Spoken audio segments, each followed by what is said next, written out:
un homme encore plus beau qu'une femme, et pourtant aujourd'hui, il semble se rapprocher de Jack Nicholson. Here's Johnny. Voici l'histoire de Leonardo DiCaprio. C'est parti!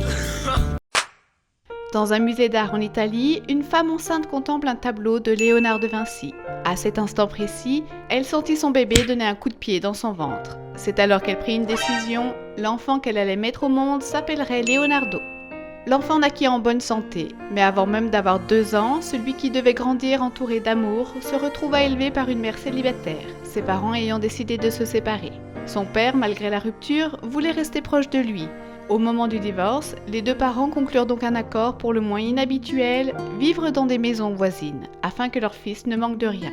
Mais cette entente ne dura pas. Rapidement, à cause de problèmes financiers, la mère de Leonardo dut déménager de quartier en quartier à Los Angeles, l'éloignant peu à peu de son père.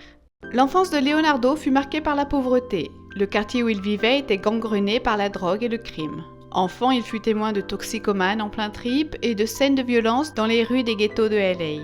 Plus tard, il comparera cette atmosphère à celle du film Taxi Driver, porté par Robert De Niro, qui deviendra par la suite son mentor. Ces aperçus de la misère laissèrent en lui une trace profonde, et même lorsqu'il connut plus tard la gloire et la richesse, elles l'aidèrent à se tenir éloigné de toute dépendance destructrice.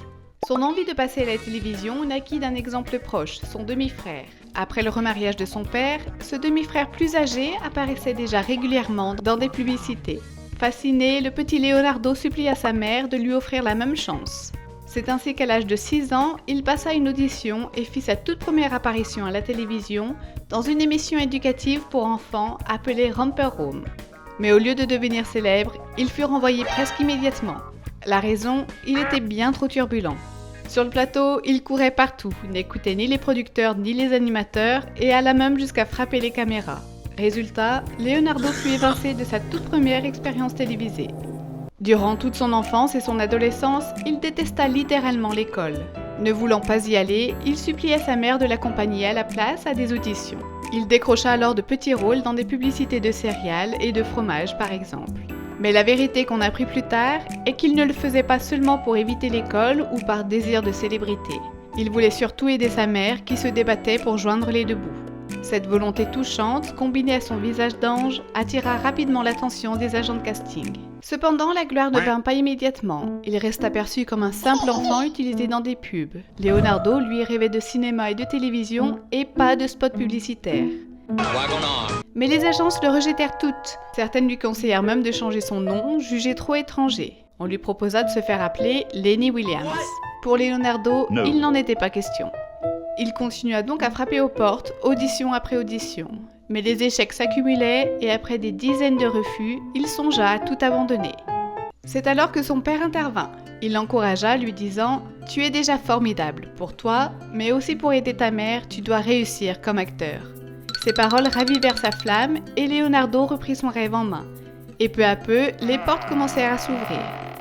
À 17 ans, en 1990, il obtient des petits rôles dans diverses séries télévisées.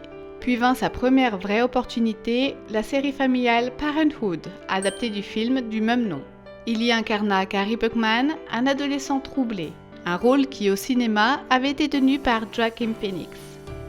Pour s'y préparer, Leonardo étudia attentivement la prestation de Phoenix. Son jeu fut salué et fut même nommé à 2 reprises aux Young Artist Awards. Cette année-là, un certain Elijah Wood figurait aussi parmi les nominés.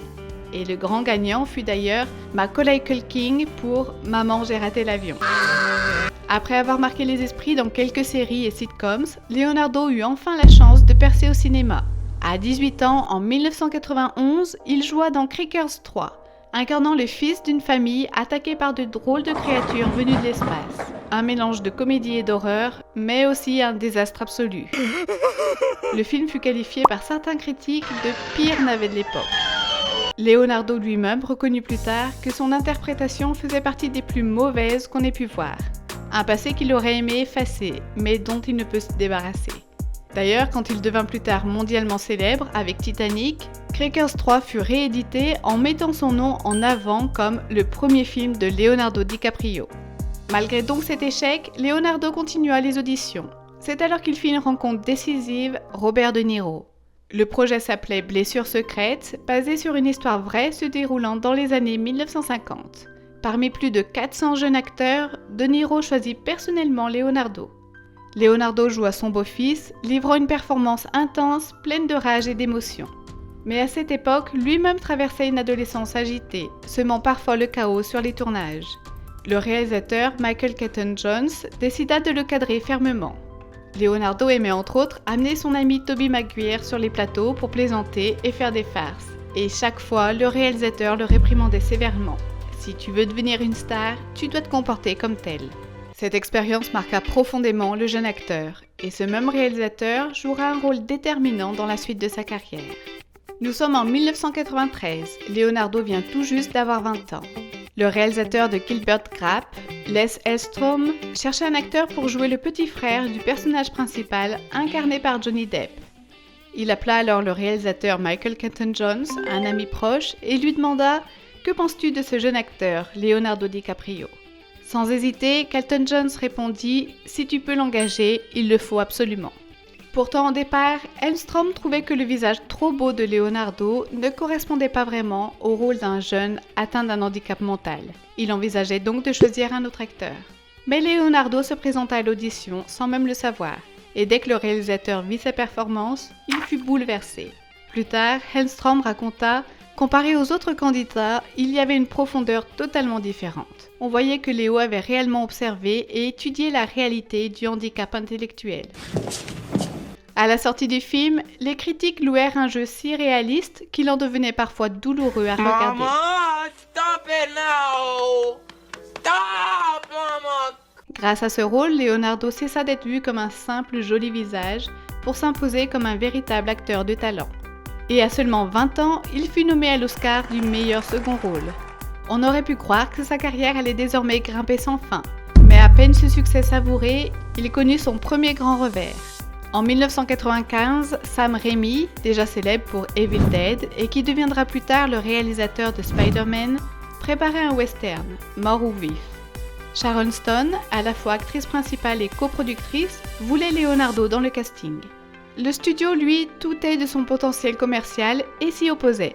Alors Sharon Stone prit une décision radicale, elle accepta de payer elle-même le cachet de l'acteur. Mais le film fit un flop au box-office. Pour la première fois, Leonardo, qui ne connaissait jusque-là que l'ascension, goûta à l'échec. Ce fut un tournant, il décida de s'éloigner des rôles d'adolescent et d'élargir sa palette de jeux.